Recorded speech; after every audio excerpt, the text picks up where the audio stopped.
Hey racers, Sherpa Dave here, coming at you with the Climbers Gambit race recon. Slightly late than usual because I'm still stuck with after effects of COVID. Alright, it's a 27.9 kilometer ride, 670 horrendous meters of elevation, most of them at the back. There's some great points available though.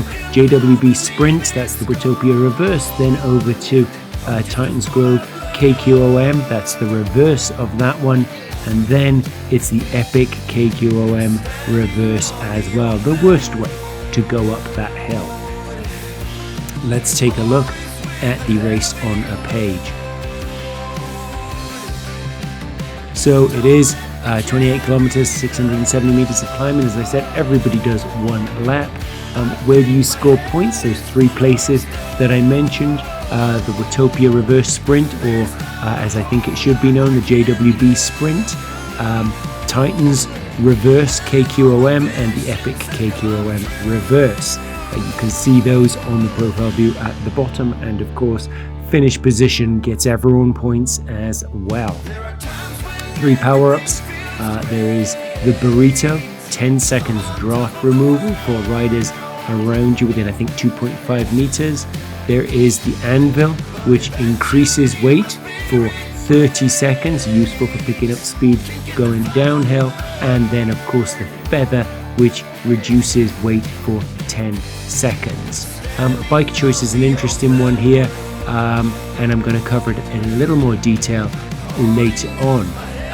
As I always like to do, massive great thank you to everyone whose name is flying past you at the speed of light. These are people that have donated coffee to Sherpa Dave this month.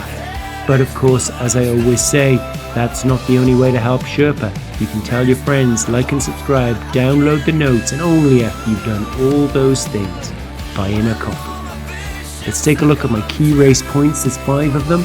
I think that if you are looking piece by piece through the race, obviously the first thing you hit is the sprint. You can see that again on the profile view down the bottom.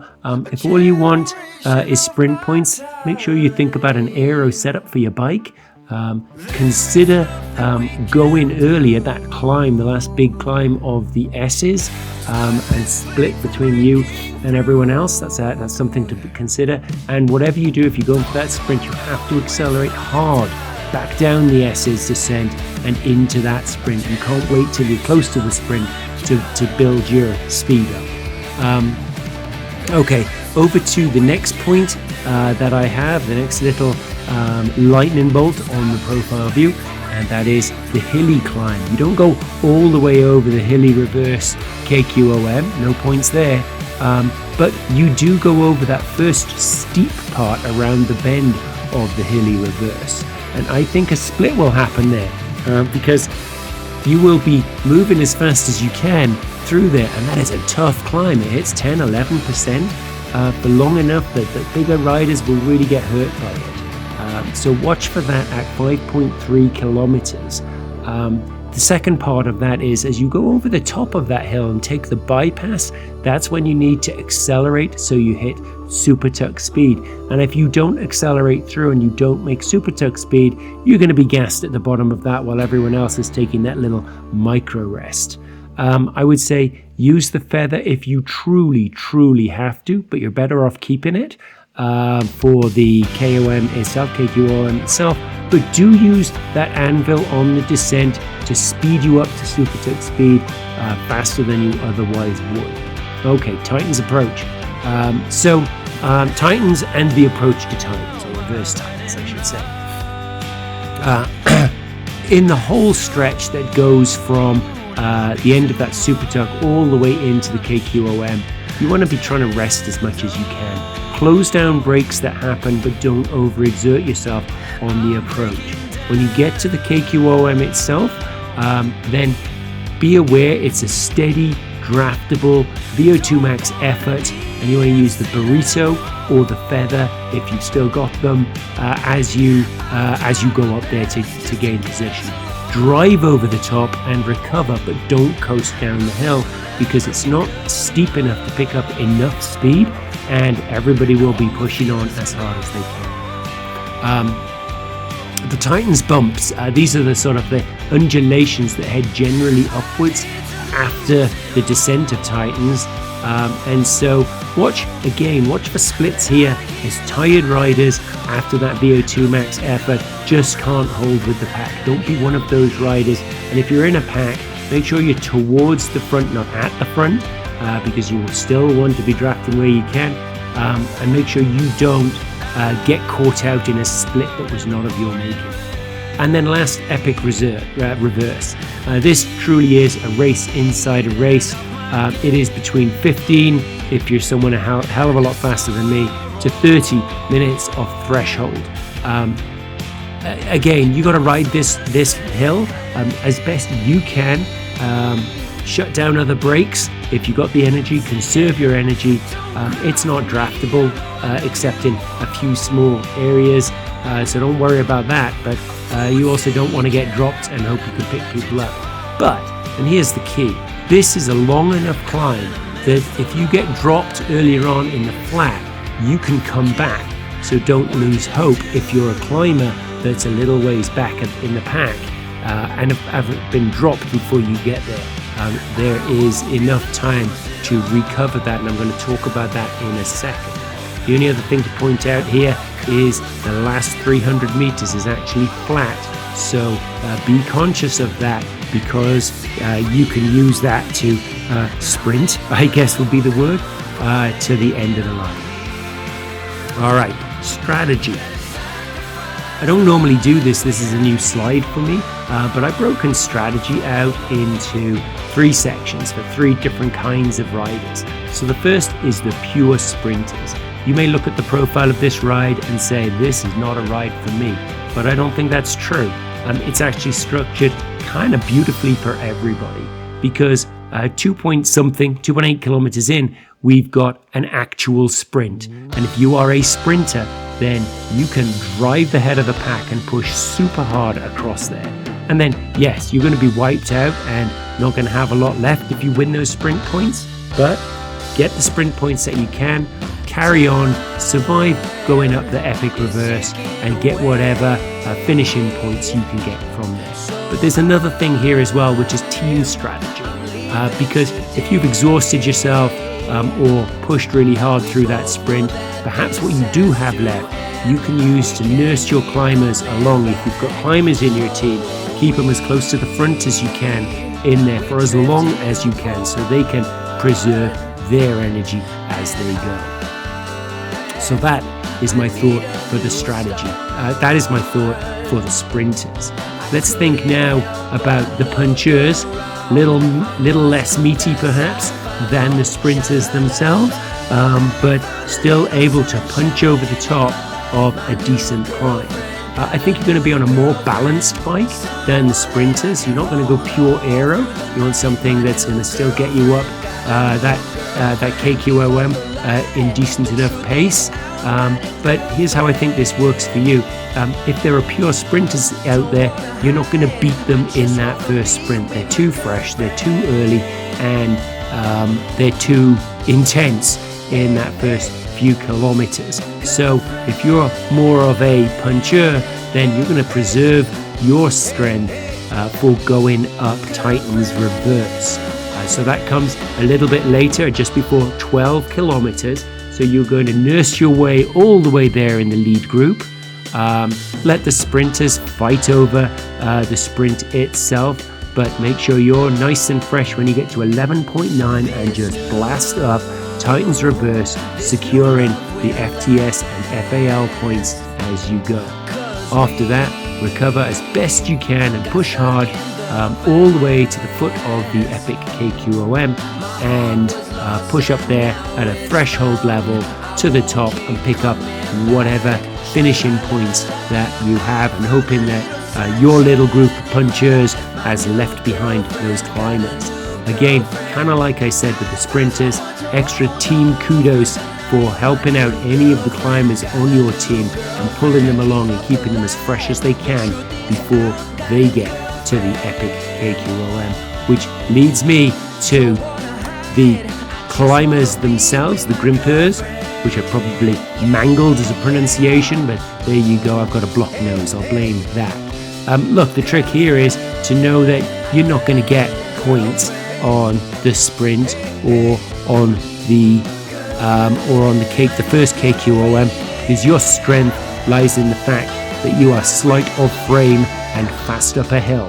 So you are going to do everything that you can to preserve the watts all the way to the epic KQOM. So you're probably not in the front group, you're probably somewhere behind, hopefully not too far, but this is where you have to have faith that a 15 to 30 minute climb, depending on your category, is enough time for you to overhaul those heavy punchers, and you'll have already overhauled those sprinters, I'm sure, but you'll overhaul those punchers and move past them into FAL, FTS and FIN points on that all-important finish at the top of epic KQOM. Quick word on bikes. I think this one could be interesting for the lighter riders because you've got a couple of choices and only you know yourself, right? You can go with a climber's bike. Now, going with the climber's bike is certainly going to help you when you get to the epic KQOM, so a lightweight bike. But the problem is you've got to still be close enough to the rest of the pack by the time you get to the foot of the epic that you can overhaul everyone and use that lightweight bike to its best effect. So high risk maybe, but definitely a potential for high reward on a light bike. The other thing to do is to hedge your bets, kind of like I said with the punchers. Go with something middle of the road, not a heavy bike, not a full aero bike. There's no way you're going to get up the epic if you do that, but perhaps something like the Tron or middle of the road where it's not too heavy, but on the other hand it's got a little bit of aero to help it along. So I think bike choice is very much a personal one for the climbers, for the grimpeurs of the ride on Tuesday. Alright, so there's the three. I called this one team strategy because I tried to point out that even if you go for those early or middle points, you can still really help your team out by nursing the climbers and pulling them as far on as you can, just like in a real race out in the real world. Pull them along and get them to the foot of the climb, your GC climbers, in the best shape that they can be so that they can sprint like a gazelle or a mountain goat up that hill. Alright, that's enough of that. Let's move on.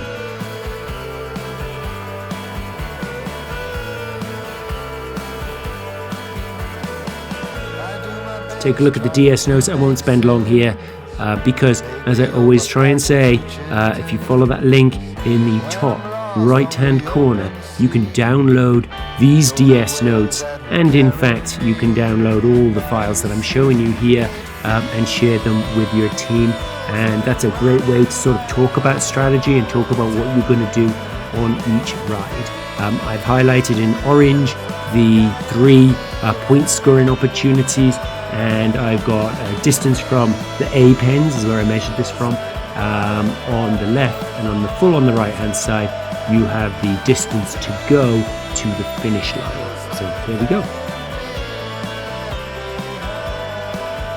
Target times, and just like last week,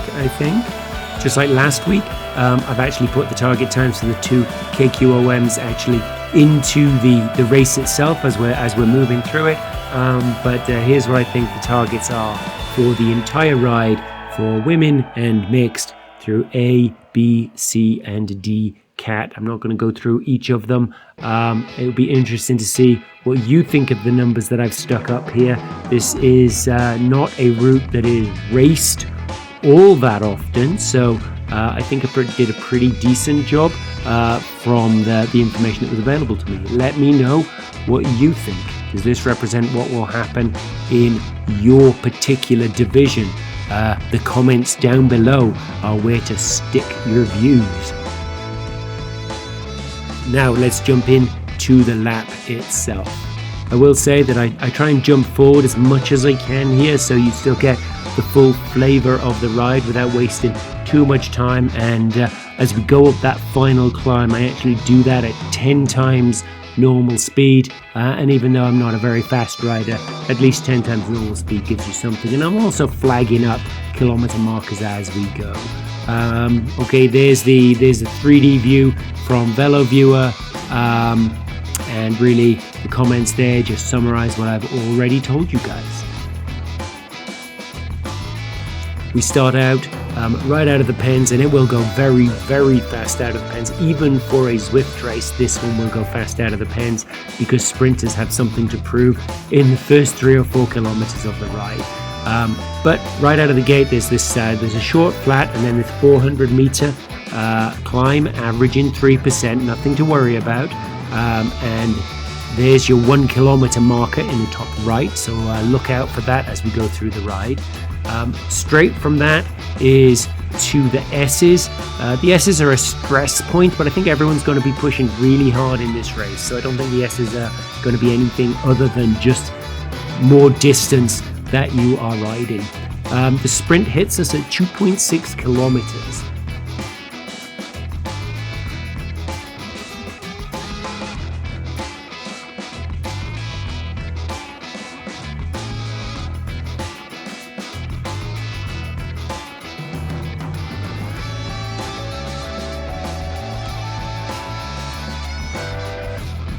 Right, we're coming down the last of the small S's climbs, and I think this is where the first break point comes, because we hit this little climb up, and there's our 2 kilometer mark. It's only 200 meters, averaging 5%, but this is a time when somebody is going to go early for the sprint. Do they have the legs to make it all the way? Who knows? Do you?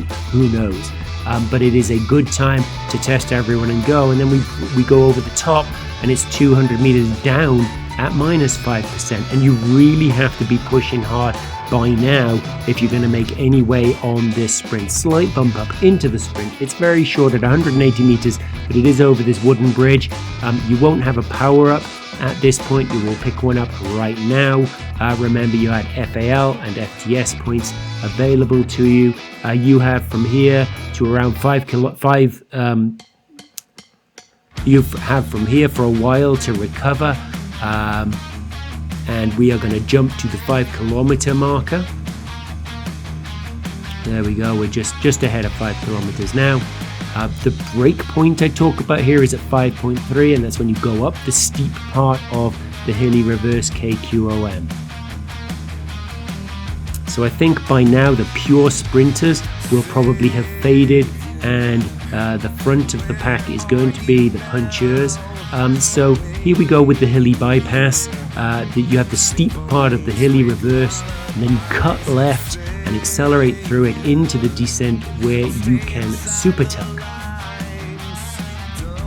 You really need to do both of those things. So you push hard going up this steep part we're just hitting now. You cannot let off as you go up here, and you'll see we're going to sweep to the left. You can see it in the mini map already. Takes us a few seconds to get there.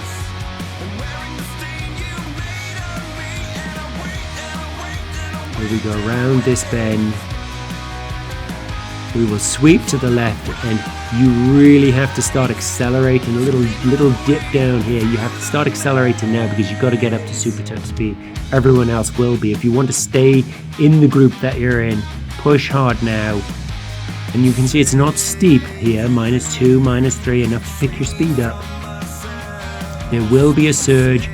Drop the anvil if you've got it. Get up to 58 kilometers an hour. Super tuck down here. There's the 6 kilometer marker of 28. Bit of a micro rest. You've got to focus on bringing your heart rate down. Back on the power though now. Stay in the pocket. Stay attached. Stay with the group that you're in.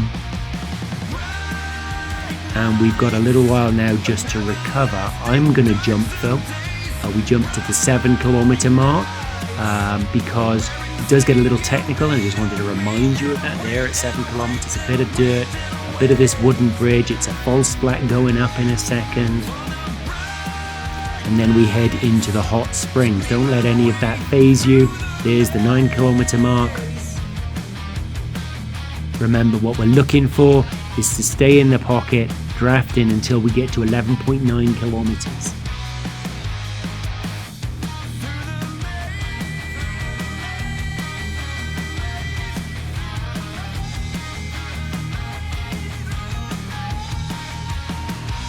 jump to 11 kilometers. So one more to go to that sprint.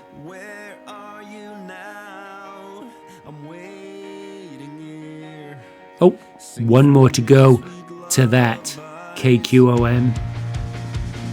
And here we go, Titans Grove, reverse KQOM, sort of loops around a U-turn. It's a fairly steady climb. When they put it in this route, they envisage it as a VO2. That's what I think your times are, 1 minute 20 for top flight A's, down to 2 minutes for top flight D's. Here we go, round this bend, there's the marker, and away we go.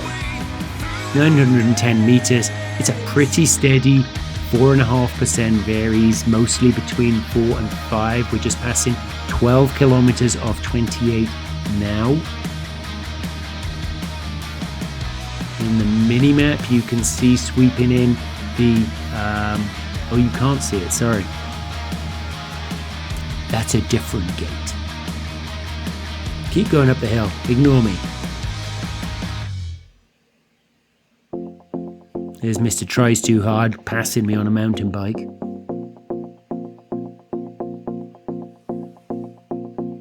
Do you miss me at all? Do you think about the things we used to do? Now the KQOM gate itself is actually hard to see in the mini-map, and it's not that obvious. I'm sure you've all done this before, but take a close look as we come past it. It's not the usual. It's just two little things on each side of the road. And you can see it in the mini-map now. Keep pushing.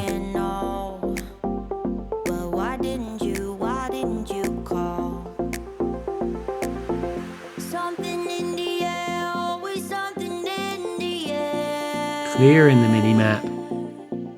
There it is on the side of the road. You can see it now. And we're through. Just like before, push hard through here. You can't afford to relax because it's just not steep enough to push your speed up, so your group's going to push on. But the job is to get the heart rate under control. This is where you can think about, if you're a puncher, you can think about whether or not you want to just keep pushing hard yourself, or whether keeping an eye out for your own climbers and nursing them along is the right thing to do. For the most part, we descend down to 15.5 kilometers from here, but sit in, if nothing else, sit in and bring your heart rate under control. Keep yourself going.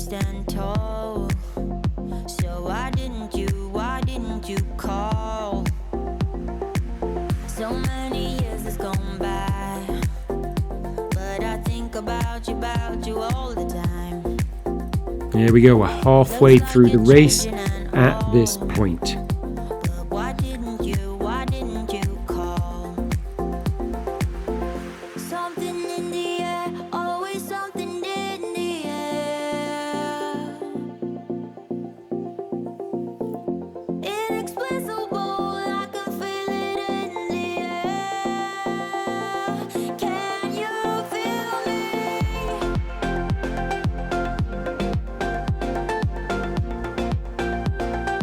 Can you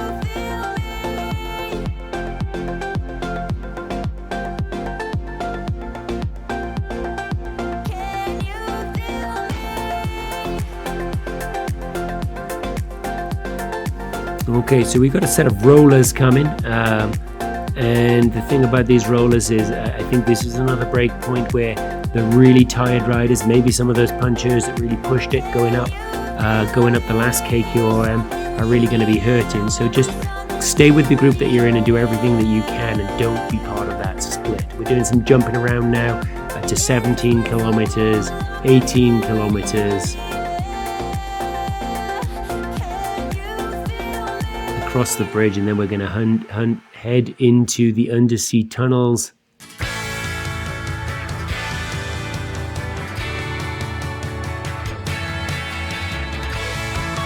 There we go, 20 kilometers of 28. One more jump. 21 kilometers of the 28. We've got this other bit of technical here. Again, boardwalk, gravel, boardwalk, gravel.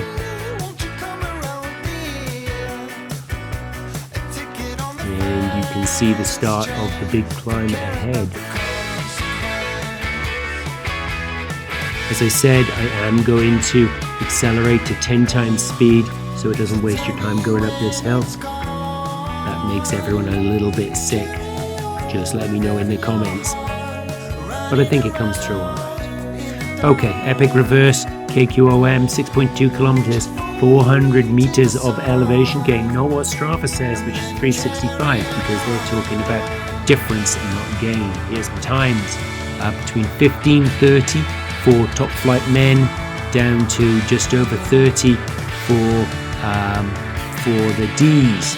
10 times playback. I'm going to count the kilometers to the finish from here on, because I think that's a lot more important to you. How many kilometers do I have to go than how many kilometers in the race have I gone? So again, comments down below as to whether this thing on the top left hand is working for you.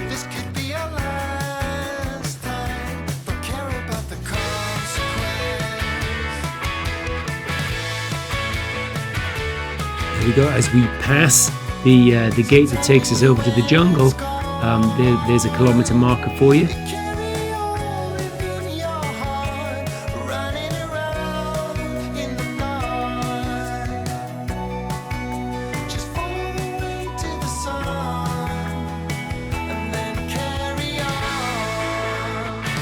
As we go down this hill, we hit 4 kilometers remaining in the race.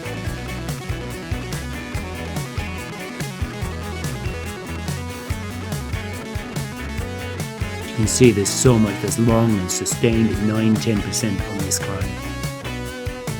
And you can also see why this is when the climbers, the grimpers, can catch the punchers that took them earlier on. 3 kilometers left.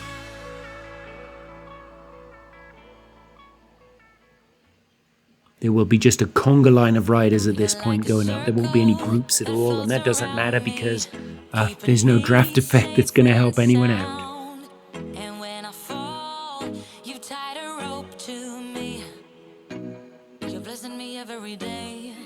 There's a sustained stretch of 10%. Oh, some respite at 9. But now I shine with your reflection on me. Round we go, 2 kilometers remaining. Just after that slight dip.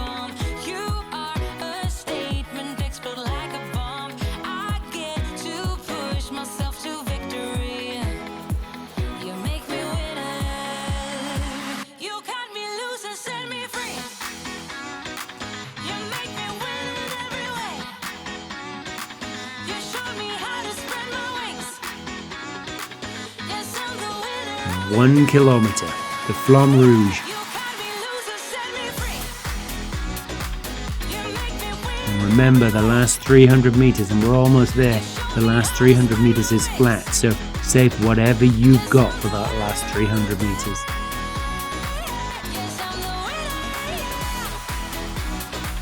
The last little bit of hill here, you can see it in the mini-map.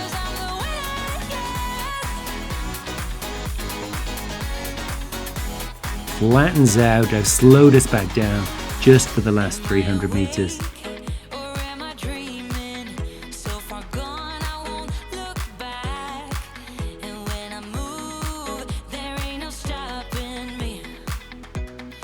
There's the gate. For you it marks the finish, although you do get that free little descent if you want it.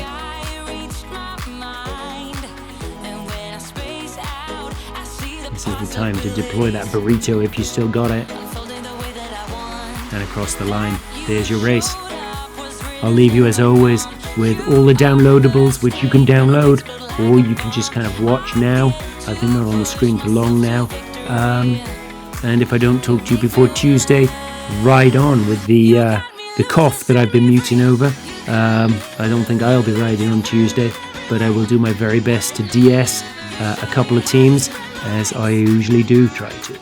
Anyway, ride on everybody.